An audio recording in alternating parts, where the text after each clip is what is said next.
there is one thing a lot of international students in the UK can relate to, is the fact that you get loads and loads of unfortunately emails. Like, unfortunately emails now water. If I say wahala, now water. So you get applying to jobs and getting jobs is not just by submitting your CVs, because if it was by submitting your CVs, a lot of people, especially the September batches, would have gotten jobs. I mean, I see a lot of them complain. This is already October 3rd, that'll be October 4th, and they still complain that the fact that they've been applying and getting loads and loads of unfortunately emails. You guys, if it was just by applying to CVs, a lot of people will get jobs 1 week, because I mean 1 week after coming, because I mean you could submit like 10-20 applications in a day. Some will get 2 weeks after coming to the UK, but that's not the reality. Okay, so if you're looking to land a job as soon as possible or in the shortest possible time, then you should listen to this video, or you should watch this video till the end, because I found 3 powerful ways new international students can land their first job, maybe faster than other people or faster than normal. So if you have been sending applications and you've not been getting positive results, you now ask yourself,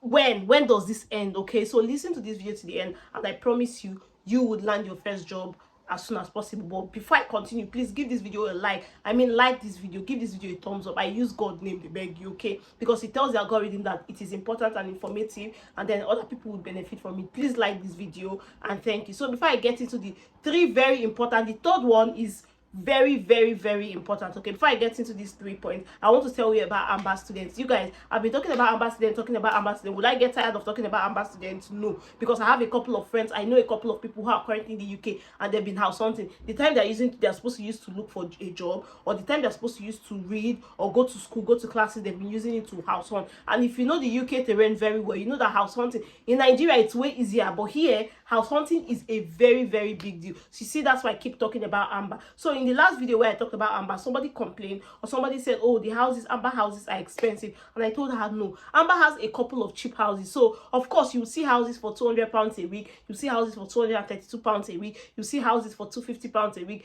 Of course, there are people who can afford it, and you cannot say, oh, because you want to provide affordable houses, then people who want more expensive options should not now see houses. Okay, I even took my time to go through some of the houses in Leeds and in Bradford, and I saw a couple of cheap houses, like £75, like £75 a week.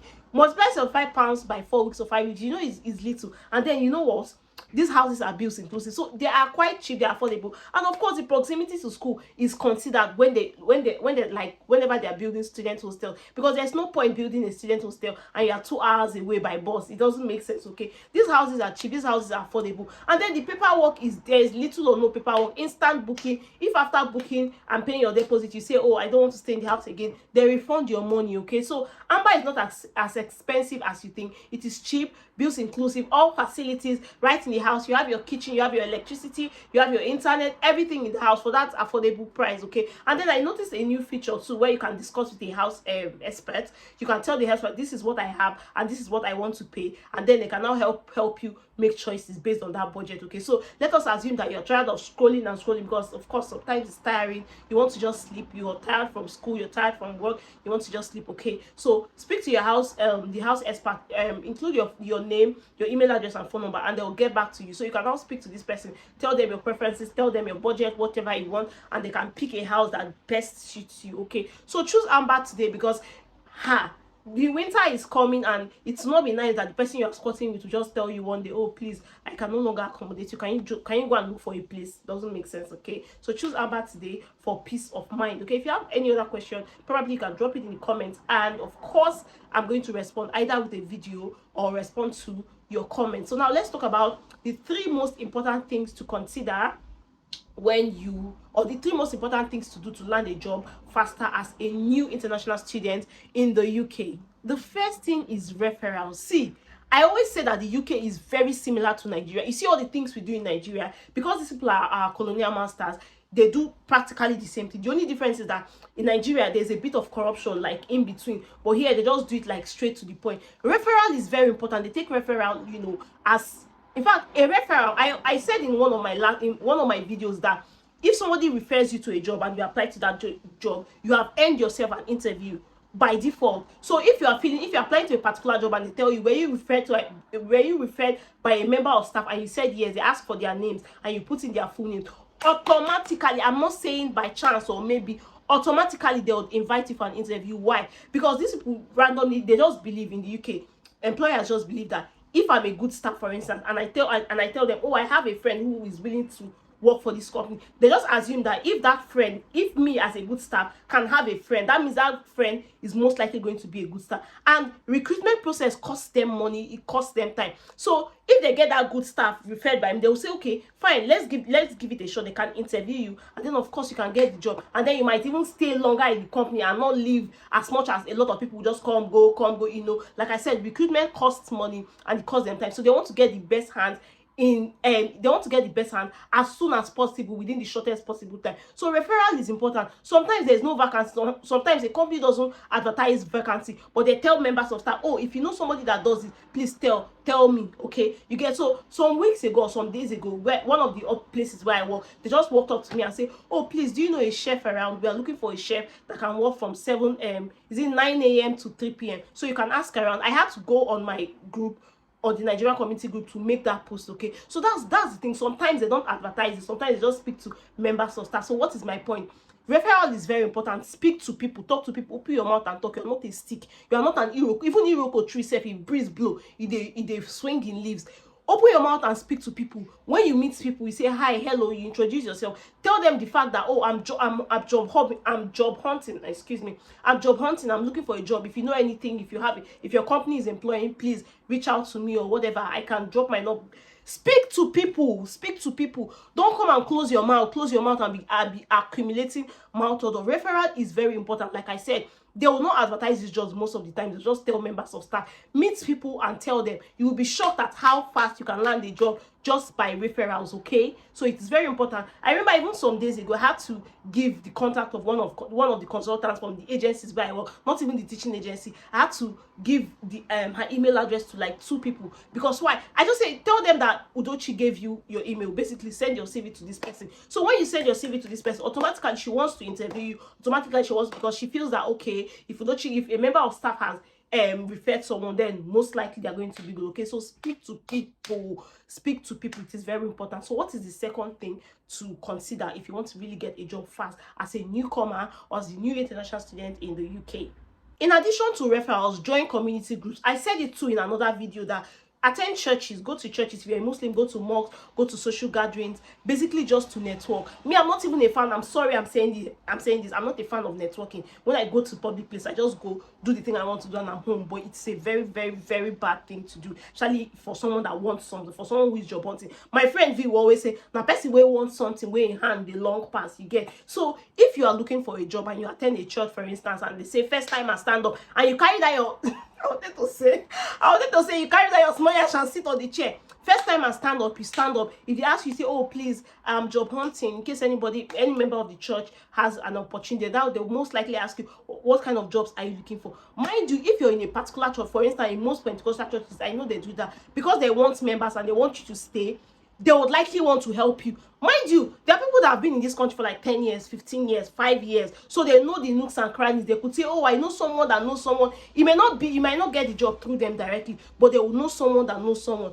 Also join community groups, WhatsApp group. For instance, in Leeds, there's a Leeds student community group there. Now, both present and past students are people that finished from Leeds Beckett University like 5 years ago. 6 years ago, they are still on that group. So as a new person, you join those kind of groups. They post opportunities here and there. You know, my friend, the friend you saw in the last video where I did meat pie, the current job she's doing, she got that job because somebody posted it on that Lead Student community group. Say, oh, I'm looking for so and so person. If you're ready, apply. If you're willing to apply. These groups are very important because opportunities fly left, right, and center. Aside them posting these opportunities, you could actually write, oh, I'm looking for a job, or you could say, oh, I'm looking for anything, warehouse job, teaching assistant job, anything. You just post it, and someone somewhere might just overhear from work or from office or from anywhere, and they'll say, oh yeah, I know someone is just like that. Like I said, my friend is currently doing a job that gives her complete 20 hours because she responded to a post that somebody said, oh, I'm looking, this is a vacancy, if you're willing to apply. You see, so join community groups, speak to people. These community groups are important. So before coming to the UK, you hear a lot of stories about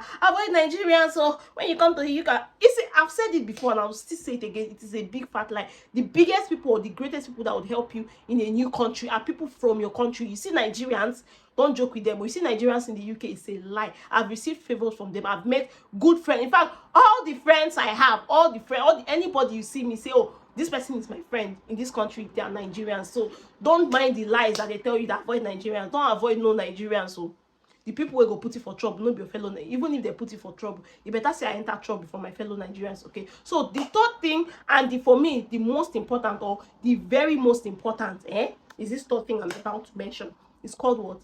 Volunteering. See, this trick, a lot of people don't know the trick. And funny enough, when I came to the UK, within the 2 weeks, within the 2 months and 3 weeks I was job hunting, I didn't know that this opportunity can actually pave way and open way for me. So I recently completed a particular volunteering task. It was more like, I would say, a big deal anyways, but I recently completed a particular volunteering task, and I got a recommendation letter from that. So most times when I want to apply to certain jobs, of course I'll attach that, oh, I have a recommendation from Leeds City Council. You know what Leeds, like the local government, you get, I have a recommendation from this city. I've not used that my recommendation letter anyways, but you know what that means. So now volunteering is very important, because it is so important that, you know, this recent reform party, I'll have to talk about that in another video. For you to become a citizen of the UK, you have to show your volunteering experience. So aside that, okay, so in the UK, most likely they'll ask you for a UK experience. So you're a newcomer, you've not worked in the UK, you don't know what the UK terrain looks like. Volunteering is the fastest and easiest and most legit trick. Now, what does it mean? It means that you look for volunteering organizations, volunteer your service. If you're a good graphic designer, tell them that, oh, I can do graphics for you for free. If you're a good social media manager, oh, I can do that for you. If you want to, basically, there are different aspects of volunteering you can engage in. So last week, or the week before last, there was this particular volunteering organization I registered with, Girls Guiding. So they're supposed to get back to me like after 7 working days. They haven't still gotten back to me. But Girls Guiding or other organizations like that are very important, because they open you to what the UK experience looks like, UK work experience looks like. And you know, the best part of having a volunteering experience is the fact that when you put it in your CV, nobody tells you, oh, it has to be 100 hours, you must volunteer. The longer the time, doesn't matter. Like even if you volunteer for a day and you include it in your CV, of course you're not going to write I volunteered for just 1 day. You could just say September 2005, list out your volunteering experiences and all of the things you did. Nobody's going to say, oh, you have to have 3 months of volunteering experience, you have to have 10 months. Even if it's a day, even if it's 2 days, try to volunteer. Okay, so if you're free on weekends, in fact right now, if you're job hunting, it means you don't have a job. It means that after your classes you are free. Find this organization. Somebody talked about that in the group one time. She joined Royal Voluntary Service. I will include the link to both Girls Guiding and Royal Voluntary Service in this video in the description, so you can go and check out other voluntary services. If you are not working already, try it out. Even if you're working and you are free on weekends, try out these voluntary services. Okay, I'm sorry, I took a break to sneeze because this weather is something else. Okay, so volunteering is important. So if you take referrals seriously, take joining community groups, joining societies, joining churches, joining WhatsApp groups where there are fellow Nigerians, and always try to, you know, speak out. And of course, lastly, volunteer. These 3 things are very important. Trust me, if you follow them to the letter. Today is okay, this video will probably not go up on a Saturday, but try and go to church on Sundays. Try these tricks I told you, and then you see how it goes. Okay, so guys, this is what I just said to bring to you people. Of course, other options for job hunting aside just sending your CV is to search for jobs offline. You know what that means? Go into those offices, go into those retail stores, ask to see the manager, or you could ask a member of staff, I'm sorry, please, do you know if there's a vacancy here? Can I drop my CV? Can I send my CV to someone? Can you give me an email address to send my CV? Do that offline. Offline searches also work. Okay, and then someone had said one time that you should apply directly to the career page of this company instead of going through Indeed. I don't have any facts to back that up. I cannot tell you for sure that, oh, applying directly to the career page makes you get the job, because I've also applied several times directly to the career pages of these companies and still did not get positive response. Okay, so these are just, of course, rumors. I haven't confirmed it until I've tried it severally on career page and I got positive response. That's when I can come here to say, oh, for sure you should just be applying on the career pages. Anyways, this is what I came to tell you. If you've not liked this video, I'm not happy with you, please give this video a thumbs up. Even if you don't want to comment, even if you don't want to subscribe. But why you don't even subscribe? Well, please, this liking is very important to me. Give this video a thumbs up, okay, and I'll appreciate that. Anyways, I'll see you in the next video. Ta-da!